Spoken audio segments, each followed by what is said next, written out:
Olá e sejam muito bem-vindos. Vamos fazer uma viagem no tempo, mas não é uma viagem qualquer. Vamos para uma época em que o próprio som da Europa se transformou. Completamente. Estamos a falar do período entre 1400 e 1600, mais ou menos. Foi aqui que aconteceu algo de extraordinário, algo que preparou o terreno para praticamente toda a música que conhecemos hoje. É disto que vamos falar, a música do Renascimento. Ok, então, para percebermos bem a revolução que foi o Renascimento, temos de olhar para trás, para o que havia antes. A música medieval era essencialmente horizontal. Imaginem uma única linha de melodia. Pensem, por exemplo, no canto gregoriano. É isso. Agora, o Renascimento. Bem, o Renascimento vira tudo e começa a pensar na vertical. Em vez de uma única linha, os compositores começaram a empilhar vozes, a pensar em como soavam juntas ao mesmo tempo, para criar acordes, para criar harmonia. Foi literalmente uma mudança de paradigma. E esta passagem do horizontal para o vertical, da linha para a harmonia, não foi só uma moda ou uma questão de gosto. Nada disso. Foi uma verdadeira revolução técnica. E agora, vamos ver qual foi a grande inovação que tornou tudo isto possível. E a palavra-chave aqui, a palavra mágica, é polifonia. É simples, na verdade. Poli quer dizer muitas e fonia quer dizer som. Muitos sons. É a arte de tecer várias melodias ao mesmo tempo. E o mais incrível é isto. Cada voz tem a sua melodia, a sua vida própria, mas quando se juntam, criam algo que é muito, mas muito maior do que a soma das partes. É uma complexidade lindíssima. Acho que a melhor maneira de visualizar isto é mesmo como uma metáfora. Pensem na música medieval como um único fio. Simples, direto. Já a polifonia do Renascimento, isso é uma tapeçaria sónica riquíssima. Cada voz é um fio de uma cor diferente e todas se entrelaçam para criar um desenho sonoro completo, com uma profundidade e uma textura que nunca se tinham ouvido antes. Certo, mas por que agora? O que é que aconteceu no mundo para esta mudança radical na música ter lugar? É que a música nunca existe isolada, num vácuo, pois não. Foi empurrada, foi impulsionada por mudanças gigantescas na sociedade e na tecnologia da época. Foi quase como uma tempestade perfeita, uma receita para a revolução. Primeiro ingrediente, a imprensa de Gutenberg. Pensem nisto. De repente, era possível imprimir e espalhar partituras e teorias musicais por toda a Europa. Isto ajudou a criar uma linguagem musical mais universal. Segundo, os valores humanistas. Havia um fascínio pela Grécia e Roma antigas, o que trouxe um novo espírito de curiosidade, de experimentação. E por fim, o terceiro ingrediente, a ascensão da burguesia e das cortes ricas. Isto criou um novo mercado, uma nova procura por música que não era só para a igreja. A música de entretenimento, a música secular, tornou-se importantíssima. Mas atenção, é muito importante se perceber isto. Esta mudança não aconteceu de um dia para o outro. Nada disso. Não foi como carregar num interruptor. Estamos a falar de uma evolução. Uma evolução lenta, gradual, que demorou cerca de 200 anos. Foi um processo em que as novas ideias do Renascimento foram, pouco a pouco, misturando-se com a música medieval, transformando o som da Europa, geração após geração. Então, que tal uma pequena viagem pela Europa para ver como é que esta nova linguagem musical se manifestou em diferentes sítios? Porque não foi tudo igual em todo lado.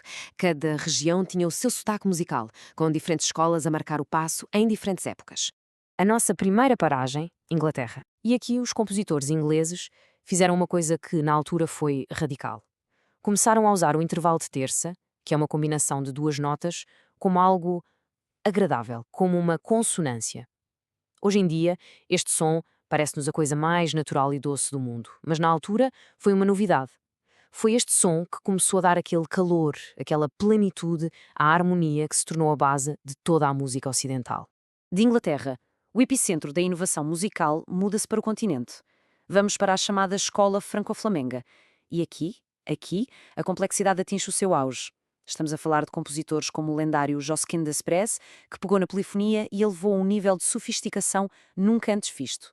Eram autênticas teias sonoras, de uma complexidade de cortar a respiração. E a nossa viagem termina em Itália. Quase como uma resposta a toda aquela complexidade da escola franco-flamenga, os compositores italianos, como o grande Giovanni da Palestrina, procuraram um ideal diferente. O que é que eles queriam? Clareza, equilíbrio, racionalismo. E o estilo dele tornou-se o modelo supremo da música sacra, com uma beleza pura, quase matemática, perfeitamente equilibrada, que viria a influenciar a música de igreja durante séculos. E atenção, não estamos a falar só de vozes a cantar. Claro que não. Toda esta nova sensibilidade, esta nova forma de pensar a harmonia, pedia novos sons, novas cores. E foi isso que aconteceu. Como os teóricos da época, como Michael Praetorius, documentaram, houve uma autêntica explosão de instrumentos.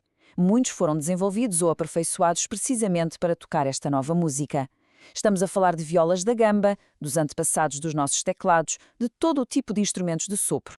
O mais fascinante é que todas estas inovações não morreram com o fim do Renascimento. Muito pelo contrário. Elas foram, na verdade, as fundações, os alicerces para tudo o que veio a seguir. Estavam a preparar o palco para a próxima grande era, o Barroco. É mesmo no finalzinho do Renascimento que vemos as sementes do futuro a germinar. Primeiro, o sistema antigo, o sistema modal, começa a desaparecer e, no seu lugar, começa a formar-se o sistema tonal que basicamente usamos até hoje, com os seus tons maiores e menores. Depois, aparece uma técnica chamada baixo contínuo, que é basicamente uma linha de baixo que serve de suporte a toda a harmonia. Isto tornou-se a espinha dorsal da música barroca. E, finalmente, as primeiras experiências com um cantor a solo a ser acompanhado por instrumentos. Bem, isso foi o embrião de uma forma de arte completamente nova e poderosíssima, a ópera. Portanto, se há uma coisa a reter é esta. A música do Renascimento foi muito mais do que um simples estilo. Foi uma revolução total na maneira como se pensava e se organizava o som. Basicamente, o Renascimento criou a gramática musical, a gramática da harmonia, que iria dominar a música ocidental pelos 400 anos seguintes, praticamente até ao século XX. E tudo isto deixa-nos com uma última pergunta, uma pergunta para pensarmos. O Renascimento, como movimento cultural, estava obcecado com a Grécia e a Roma antigas, com os seus ideais de harmonia, de proporção, de beleza. Então, será que esta transformação musical foi apenas uma evolução natural do que havia antes da música medieval? Ou será que foi outra coisa? Será que foi uma tentativa de redescobrir uma beleza, uma lógica antiga que se tinha perdido no tempo? A resposta? Bem, a resposta, tal como a música desta época, é maravilhosamente complexa.